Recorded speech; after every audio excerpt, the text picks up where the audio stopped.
Hello, everybody. I'm tuning in Hi. today. My name is Brian. That's Joshua Kirk. I hope my AC is not too loud in the background because it is dying heat. How is it over in your neck of the woods? Has it been very hot the last week and a half? Oh yeah, it's been pretty hot. That we've had some rain. I mean we just had a thunderstorm go by around here. Whenever it's not just sweltering hot, yeah, it's just been rain upon rain upon rain. But it's fine. Yeah, It gives us time to stay indoors and listen to music. Boom, segue. yeah. April to June. Josh and I actually have a shared album. We're gonna do our single and our album the normal way that we usually do it. And then we're gonna end with the shared album. So for singles, my first single. Um, I mean, it's kind of boring one. It's an obvious one. I went with this song because I think the main single that they released is very much kind of generic for what they do. Not because I think it's bad or anything. It's just okay. There's not a lot of bite to it. I think this song has a lot more bite and interest to it. It's called "Honestly I" by Yellow Card. First off, I want to get this out here. Boys, I love you. This album artwork is some of the worst I've seen. It is terrible. I knew they were going to come out with a new record, and Travis has been tweeting a lot. And I'm thinking, oh, maybe Travis is help. Oh, Travis did all the drums and produced this entire record. And in a way, it's like to a fault, but also for a pro. Because LP, who used to be the drummer for the band, he left in 2014. He was awesome. He brought a lot of bang with the drums. The rhythmic parts of it, I think, were great. He was amazing. And then he left. He went to go do his own stuff. So they've been kind of jumping around with drummers from other bands and for filling in for records and stuff and for touring. Travis ended up doing all the drums for this record. And Better Days, there are definitely those like signature like Travis Barker isms that kind of pull me out of it. But let me tell you, Travis has now been drumming on a wide mainstream level 26, 27 years, maybe more of that, maybe less than that.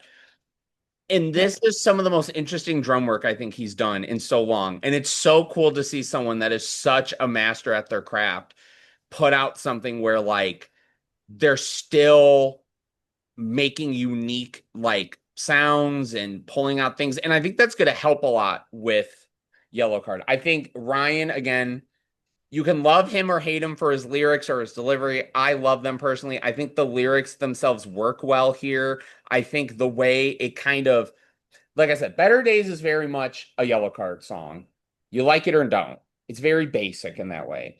This song, there's a lot more bite. I love the way that there's all the instrumentation on the hook and the chorus. And then when it gets to those verses, everything kind of pulls out and it's just mainly guitar and Travis's like his like drum fill. And it sounds really dope. And I'm hoping that the rest of the album sounds like this because even though I'm a stan. I'll probably say this is a good album, whether or not it's exciting or reinventing the wheel or whatever. However, Better Days is good for what it is, but it is not doing much in any other aspect. It's there's some cliches here and there. It tugs at certain things here and there. This song to me, I think works with the sound, with Travis being a part of it. Why am I waiting till October though?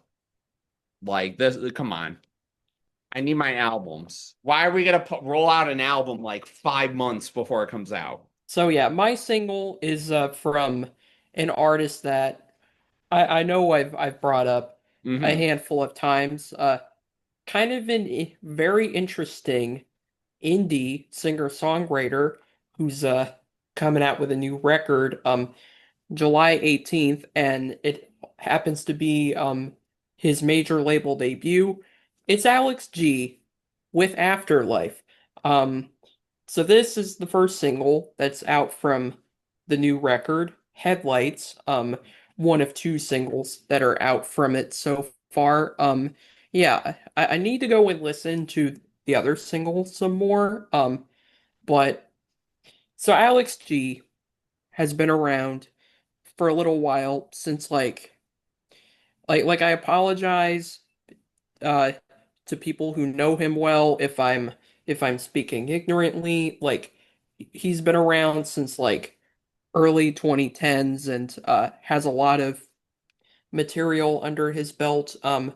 But the first album of his that I actually listened to was his 2019 album, House of Sugar, which was a great album. I really liked it, and he kind of does these takes on like indie folk, indie rock, singer-songwriter music that kind of yeah, he makes the kind of music that's kind of lo-fi but still grand. And I listen to and and also his songs don't really follow like normal song structure. Although more recently he's kind of been making more just like normal songs, but with kind of his own flair. Um, and this track, I remember listening to like I remember when it came out and seeing he had a new album, and I was like, "Oh, Alex G is back. Cool." And then I'm listening to this song, and I'm just sitting there going, "Are you kidding me right now? This song is dope." I mean, first off, I love the melody on it. I think it's super catchy. I have it stuck in my head, like just the and it's like it's played on a mandolin, so it has like a very distinctly bright sound to it. Um, and I think his vocals are great. Uh, songwriting wise, I think this just sounds like him, like on another level. And it's kind of interesting how with this song, it kind of sounds like the direction for this album's gonna be like, yeah, it's a little more polished and kind of like sort of he's kind of honing it in with the songwriting a little more, but it still like has kind of that still has kind of that charm and that vibe that like is like very uh unique to what he does. And us and there's like moments like I love how, for example, uh right at the very end of the song, everything drops out and he just plays that melody for like 10 seconds, and then the song just kind of like cuts at the end. So there's little like details here and there that give it kind of a lo-fi, not completely polished charm. And yeah, and yeah, it's a fantastic song, and very excited for the new album. The one album I'm gonna talk about is like, I mean, we've been talking about this particular rapper a lot lately, and he's had a very fascinating trajectory, and and he kind of and he's like very prolific, and last year he kind of did the craziest thing. He like took a break, didn't put out any new music. Um, but now in 2025, because we kind of started out the year wondering, oh, he's probably going to be back in 2025. And sure enough, he is. I'm talking about Billy Woods and his new album, Gollywog. Billy Woods kind of has, for those not in the know, his discography kind of has a lot of different types of abstract hip hop. He's got records like Hiding Places and Aethiopes that are kind of like his dark, weird, and conceptual records. But then he has albums like Maps, which that album kind of is the record that's kind of helped put more eyes on him. And it's very much kind of the closest he's come at least from what we've listened to just the normal hip hop album, but it still, and yet he still like brought that like personality and uniqueness that he does to like all of his stuff. And this record's really interesting because I think you put it perfectly. It's kind of a mix of like everything that he's done so far, because like some of it is because like I mean this album opens with Jump Scare, which yeah, it feels kind of like yeah, it's like the opening to a horror movie because it's like it kind of you hear the little like film reel sound and then you hear kind of the it's like a music box and then he's like rapping on top of it and like it's very like cool as like a tone setter and so there's stuff like that. But then there's moments like there's Misery, the first single from the album, which has Kenny Siegel on production, because he produces for a handful of songs on this album because this record kind of, unlike most of his records where he really only works with one producer, this album he's like working with a lot of different people. So like Kenny Siegel shows up for a few songs, and like yeah, and there's people like Preservation, Alchemist, LP, Messiah Music, but then he's got like Steel Tipped Dove does a couple of kind of the obviously horrorcore kind of tracks like he's on the opener and he's on Black Zombie, which also was a single from this record. Yeah, I mean I mean you're rocking your Negan shirt, so of course it would make sense. One of my albums would have a song about zombies. But like um but and then there's like people on here that I've like never heard of. I mean, Sadhu Gold, I've never heard of this dude before, but I heard Black Christmas, that hypnotizing beat, and I was like, whoa. And like Bruiser Wolf went crazy on it. And see on it. I'm a really big fan of the song Corinthians. I think the LP beat kind of sounds like both like it sounds like a Run the Jewels beat, but also like a John Carpenter score. Despot killed it in the second half. One of the best features on the album. Um, All These Worlds Are Yours is a song that I've been going back to a lot. I probably shouldn't because it's so like weird. It kind of sounds like a song from the last Arm& Hammer record because I mean DJ Haram is on the beat and and rapping wise it's mostly elucid, so I kind of wonder if this song was like recorded for that album but then Billy was like nah, it doesn't really fit, I'm gonna put it Yeah. on I was my gonna next just album. say the other thing too, like us rediscussing it, I get a lot of like it does remind me a lot of Diabetic Test Strips, like because that album for Yeah, Billy Woods to put out an album, like a weird album, it's not surprising, but that album just was so out there. yeah, And this to me feels, and it's not like the light version, but it definitely feels like not as crazy, but it yeah, is still, it's like dark. Yeah, like it's dark. There's kind of some like the main single that came out for this is like it's dark and kind of eerie, but you're like, because the horns make it like that, right? The but then that beat, ka-gum, dum, ka-ka-gum, and it like the way he raps on it, it's good.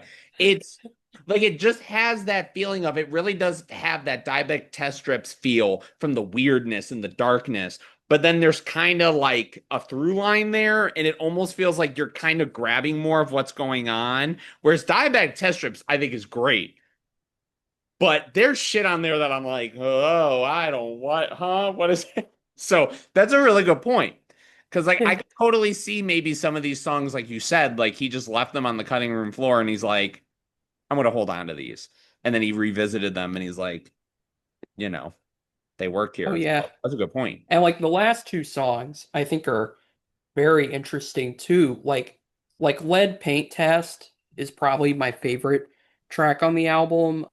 That beat is like jazzy and it's kind of vibey, but like yeah, but like you said, it's got moments like there's that moment right before Billy's verse, yeah, where it's kind of b- like pitched down and reverbed and there's like that sample of like children laughing and that's like it's creepy.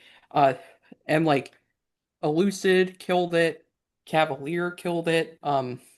I love that line where he says, "Every black wife a thriller, even an infant if the infamil don't kill her." Like, bruh, one of the best rap lyrics I've heard all year.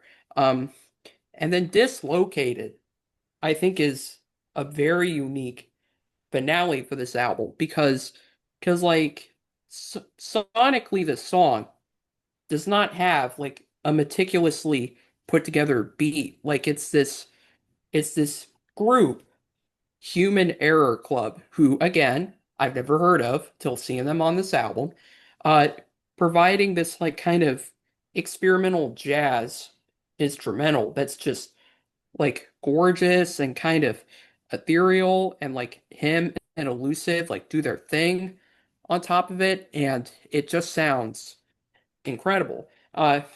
And this is just one of those albums where like this is just an album that to people watching who haven't listened to it yet, like go check it out and see what you think. And like I can tell you that like regardless of where your opinion might be on the album, like like there's a lot of words you could use to describe it, but like one dimensional is definitely not one of them because because it's like because it imagine if JPEG Mafia made an album that was weird and hefty like LP, but like dark and emotional like I lay down my life for you. Uh you would probably have something like this album because it's like because it's because it is for Billy Woods one of his weirdest records, but it's also kind of one of his most personal too. Like yeah, like he's talking about some very like uh emotional stuff throughout the album like a doll full of pins I think is a really good example of that. And that track has just some really like sick production and I think the little like melodic vocal feature on there is just incredible. Billy's had a lot of great albums before, but in my opinion this might be like his best album in terms of just like the variety that it has and like kind of like it's a like this is a record that really just feels like just this immense body of work and you know I'm fine that like he like didn't put out anything last year because I imagine he probably spent all of last year like putting this album together because like if you're gonna make a record that has like so many producers on it and kind of has maybe a little bit of leftover stuff from like last Arm& Hammer record and stuff like that like you kind of like you kind of need probably a whole year to like put an album like that together and this album's great and I'm happy to see Billy like just yeah he's keeping the heat going man for sure. This artist is very infamous for taking a while, but it has been a very long time. And I was not expecting an album this year, let alone the way that he unveiled it, to my surprise, being like, oh, okay, so this is what we're doing. Fable by Mr. Justin Vernon, aka Bon Iver. So what's funny is I was gonna be like, we don't really need to talk about Sable, but we didn't really talk about it in a what's not 2024. yeah, it came out in 2024. Um, I ended up bringing up when the Yellow Card EP came out, but this was a nice little fun little EP, so I guess I'll say more opinions on it. But that EP came out. I really enjoyed it. I thought it was really nice. The three songs on it I think are fantastic. It kind of stripped Yeah. Bon Iver. Then it's, oh, we're gonna get an album, and this is kind of like the beginning to what this album is. And I was like, okay. And I was like, well, that seems kind of weird because this, like, I would have understood if it was like six or seven songs and then it was a whole album. But I was like, that's kind of a weird thing where it's like three songs and then it leads into like a whole nother album. And then the Yeah. single came out, Everything is Peaceful Love. I liked it, but I was like, oh, okay, interesting. And that's how Bon Iver is. You kind of are just you go into his record and you just kind of like, oh, I Yeah. wasn't expecting R&B like pop like groove soul music, but okay. And then more singles started coming out, and I was like, how am I gonna get like what is gonna be my full vibe sitting down experiencing this album? The more time that went on, the more I was like, no, like I'm really into this album. There are two songs on here that I'm not really a big fan of, and I'll just throw those out there right now. Walk Home sounds Yeah. nice. It's very repetitive to me. It feels very one note. And you know what? Maybe that's the point. It didn't do anything for me personally. And then I'll Be There. It's cool. It's unique. It's kind of like a lo-fi, like in the club, like I'll be there. Like he's just like crooning. It's cool. Like it's kind of interesting, but it's not like a song that I particularly go back to. But okay, so the EP I think is fantastic. It just took things back to kind of a stripped backness of who Justin is and Bon Iver because his last two, well, let's be honest, maybe really since his first record, it's been like he's been kind of venturing out into different sounds and he's been more like electronic folk lately. Then Short Story comes on, which leads us into Fable. And whoa, I was like, oh, wow, okay, here we fucking go. Like, we're just ramping it up now. Because that's kind of the whole point. It's supposed to start off very depressing and moody, and then Short Story kind of brings us into this album. Yeah, yeah. I like how it takes the melody from like, yeah, it kind of takes melody from award season and Mm, kind of, yeah, spins it into this whole other thing, pretty much. yeah. Yeah. So then there's that continuity there. And then even at the end of the album, I think you hear like the noise that starts off the album with the little like instrumental, the three period, like the 10-second intro to the EP, I think. So it has like the Yeah. full circle. Yeah, Um, and it's just like, yeah, it's like an ambient thing, and with it being called like Au revoir, it kind of makes sense because it's like the end of the album, and yeah, this is just like kind of, yeah, like, yeah, he's kind of like, yeah, he's saying kind of like a little like goodbye essentially. mhm. But Yeah, this record I think is very gorgeous. Everything is peaceful love. One because a lot of times I need to listen to it in different contexts. I need to listen to it in a car or on the computer, headphones. Like I need to get a different sense of vibes. This song bangs in the car. Like the way that bass line comes in, like when it's like, and I'm right at home, the boom, like the way it hits. Oh, it sounds good. It's so good. Day one, ooh, day fucking one.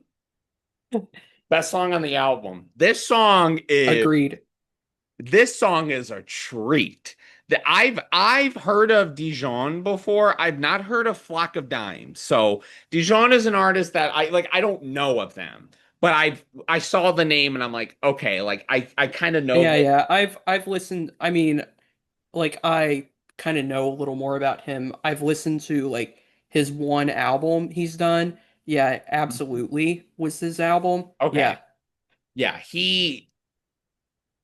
this is like Bon Iver's version of like going to church, like the way the sample and like been a wrong crowd now coming up. Like in the background vocals, I was like, whoa, wait a minute. Like, okay, like we're gonna like holy shit. And like the way he's like belting the lyrics on the chorus, it got bad. No, oh, I'm like, Okay, Justin. This album is kind of a rumored final album of his as Bon Iver, and it kind of makes sense in the ways of like there's a lot of like there's electronics, there's kind of his normal singer-songwriter self, but he's kind of doing the new thing on this album is like the R&B and the pop. Like that's sort of the new realm that he's kind of putting in here. And from which I will be honest, initially I was like, this is I've been heavily listening to the song. I just love the and I think he's so impassioned on it. And I love like the way he's so simple, but just can weave things in a way that you've never heard him before. I think is gorgeous. It is gorgeous. I'll be there if only I can wait. Now, this was another song that came up that I was like, do I like this song? Because just like day one, it's kind of glitchy, it's gorgeous. It has like it kind of comes from 22 a million or his last record, putting Shout it out to all Danielle. Shout out to Danielle, one of the Hyam behind. sisters Yeah. too. Yeah. Yeah, she did a great job on here as well. I love her vocal contributions. And then like Josh was bringing up, there's a rhythm slash or revor. Oh, say it for me. You're more Uh, cultured. yeah, yeah. Au revoir, There something we like that. go. Josh is here helping me out. Uh, it's like, okay, so listen, when this song came on, it was one of those underwhelming things of thinking maybe this is the last Boney Bear song. But I think just when you kind of know the journey of this album and him as an artist, and you get to this song, and it's just so simple. It's just that little kick drum, boom, boom, tsh, boom, boom, tsh. And then just yeah, there's a rhythm. It's like I'm like, okay, fine, fuck. This album's great. Like, I would say this isn't probably my favorite album of his. I still love his debut. Apparently, I'm like one of the few people that really likes I. I think that album's fucking awesome. Um, I do as well. Yeah, like I think that album hits a lot more highs to me. This album to me, I think once you get through it, you realize like the little indie EP and then like the R&B pop like electronic album that he's doing and he does it well. Me listening to that album, I mean, there's definitely plenty of what you just said. I agree with. That For me personally, I kind of struggled with the flow of the album a little bit, Hmm. and it kind of felt like I mean, I definitely uh thought the whole concept of the project was like really interesting. And I kind of think the uh the approach, kind of the direction with Fable kind of works better like in some tracks than it does uh than it does others. And yeah, I kind of hear you like on like Walk Home being like uh uh one of the weaker parts of the album. And but yeah, like in terms of the like favorite songs and stuff like that, I mean Day One is has got to be like one of my favorite songs of the year so far. So I'm really happy that that you feel the same about that for sure. Well, listen, we we were kind of in some weird territory. We got a little livelier. Now let's just get fucking paranoid, shall we? This is a group that I don't think we might have talked about it on the show, but I don't we never brought up their first record. This is a Yeah. band that I'm trying to remember what your initial thoughts were. Were you lukewarm to their first album? Did you like it more than me? Um, I was kind of, yeah, I was kind of with you where I thought it was like cool and they clearly had a unique sound, but it just didn't click with me like it did like other people. Okay. So yeah, Um, but they're a band that, these bands come around where they show up and for me I'm like, okay, I'm still going to be interested, that first single came out, I was ready. The album came out, I was like, mm-hmm, yep, yep. Josh, what album are we talking about? Yeah, yeah. Model actress, pirouette. Hell yeah, dude. So yeah, I was fighting with Josh because this asshole sends me a list and he's like, "Oh, I have Pure Red on it," and I'm like, "God damn it!" Now I have to think of another album. And Josh is like, "Well, maybe I'll think of one." And then I got to a point where I said, "Nah, we're just gonna share this because I can't." Because like this album has been I will admit it has died on me a little bit. I think when I first initially listened, I'm like, Yeah. wow, whoa. And I think it was just an expectation thing. Now that it's settled, I still think it's great. I don't love it. And I think that's partially because there are songs on here that break up the flow, that kind of give us something different. I do think there could be times where there is somewhat of a sameness to certain ideas that they're doing, but like I said, I heard Cinderella and I went, "Oh, okay, bet." Like the just that darkness, the king king king ping ping see ding ding, like it was just schizophrenic and like an album that Josh has up there that we talked about last episode. FKA's album was kind of like the yeah, we're all gonna get high and we're gonna go to the club. And this is like you dropped a bad tablet of acid and you're in the boiler room and you're like sweating profusely and you're like, oh my God, I want to go home. I'm tripping balls, man. What the fuck is that? This is what this album is. This is not a fun time. You're fucking losing your mind on this album. I think so. Obviously, I brought up songs that kind of break it up. Something like Acid Rain, which it was kind of like, whoa, like I was not expecting a song like this on here because really it just hits you in the face early on. You're just going for it. It's under your skin. It's like it's just creeping on all in there, and you're like, oh, I don't feel good listening to this. It just doesn't. And then it's like the next song comes on, and you're like, I don't think I should be dancing to this because this is kind of horrifying. And like Cole, right? Is that the singer's name? Cole. Yeah, Okay. Cole Hayden. Okay. His vocals to me on the first record didn't work because that record to me Yeah. was just it was like an intense rock record, but like here it really does sound like he is like singing right in your ear, like he's up against your face, like, hey, we're oh my God, are you paranoid? Are you freaking out? I am. Things are crazy, aren't they? Ride the ring road. Oh my God, oh my God.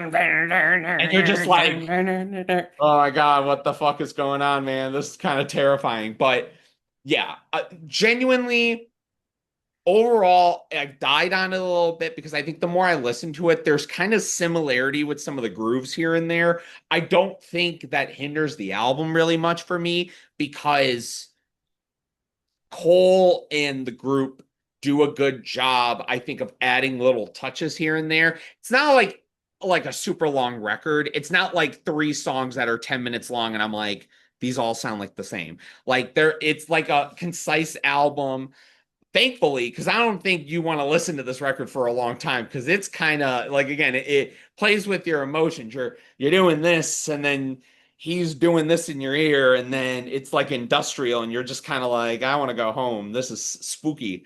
Um, but yeah, I think this album is great, and y'all should listen to it if you haven't.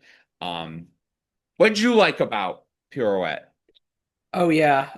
I like how I mean like I'm shocked we haven't even talked about like the catchiness of this album yet because this album definitely yeah, one of the reasons I love it and definitely am vibing with it so much more than their first record is that like yeah, a lot of this album gets stuck in your head. I mean, yeah, I mean a song like Cinderella is like I mean it's pretty like dark and menacing, but like but then that hook is like you make me want to be ready.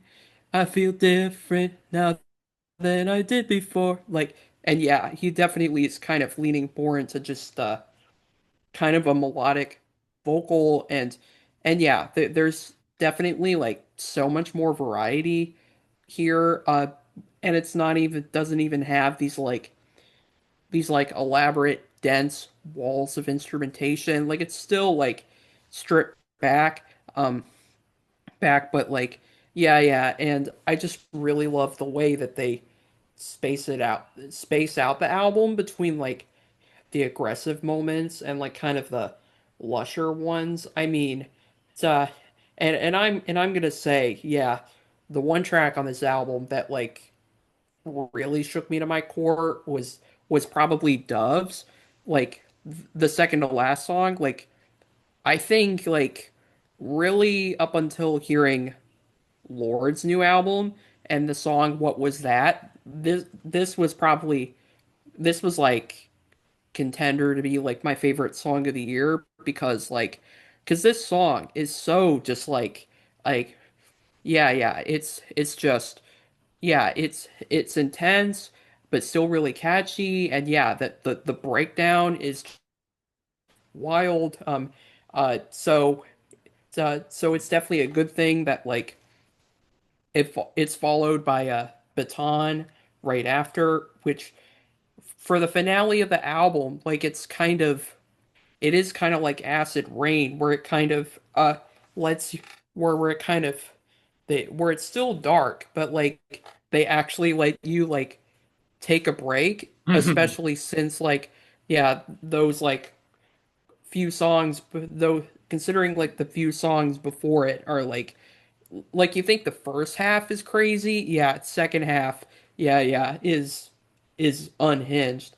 Uh and like and this record is like um I don't even like to use the word game changing to describe like music, but this album and this group really does feel like revolutionary for like underground rock music. Like this is the sort of thing that like this yeah couldn't have really been made in any other era. Like yeah, like it feels like very much like, you know, like this is what music in the underground really does sound like in 2025 for sure. It's like a demented version of what like the 2000s brought us. It's like demented Block Party. Like Block Party's dancey, but there's like kind of that that rhythm to it, and the vocals are big and bright. Like it's the new version of that. Like it's different, it's dark, like it's a new version of what like dance rock is. And I do fully agree with you. It's, you know, the more you were talking about it, I'm like, you know, this really does just feel like an evolution of dance rock. Like, and it's crazy because I'm ignorant, so correct me if I'm wrong. I don't remember anything on their first album sounding like this at all. Like, this seems like such a change from what they did. Um, but Well, yeah. Well, when I heard it, I mean, when I put on Cinderella for the first time, like, yeah, like I heard that, like I heard that guitar, and I'm like, oh yeah, no one, this is Model Actress. Like, no other band has guitars that sound like, you know, yeah. I wonder how they even make that guitar sound like that, because it sounds like basically just this like, yeah, it's like this, you know yeah, like this like like this very like this metallic sharp instrument that they like put through an amp and put guitar strings on and yeah, just made it yeah, and it just sounds like yeah, it just sounds like yeah, yeah, it just sounds like having your ears hit by a bunch of nails or something. and that's a good point too, is like you could tell that they just seem like they're going out of their way to make some of the most fucked up sounding things, but it doesn't come across like they're trying too hard. Like it feels like everything is with purpose and like it fits within what they're doing. Um, I'm excited for the next Model Actress album. Again, I'm going to be interested in seeing what they do. Like, is it going to just be like they find a lane? Is it they're going to change things up again? Which honestly, I think that'd be cool because even if I don't like everything they put out, it'll be cool to have like a group in that realm putting out something very different every time that is always going to keep you on your toes and interested. Do you have any favorite singles, albums from April through June? Leave them in the comments below, like, comment, subscribe. Check out Joshua's channel, his website, all that fun stuff. Thank you all for watching this video, and yeah, if yeah, any stuff we've talked about that is any stuff that we've talked about that you haven't listened to yet, please go and listen to it, and yeah, like, if you need like a new like Nightmare Blunt rotation, yeah, yeah, yeah, listen to Model Actress and Billy Woods, but if you wanna like have, but if you want to just have some feelings and Have like it be vibe a like little bit, it's listen to like it's 20. like you start off with the nightmare, mellow out into the happy, straight into the nightmare. Yeah. All three of Yep. Yeah. well, on that note, do that at your leisure if you feel like it. Thank you all so much for watching. Thank you for tuning in to Channel BK. Peace out, everybody.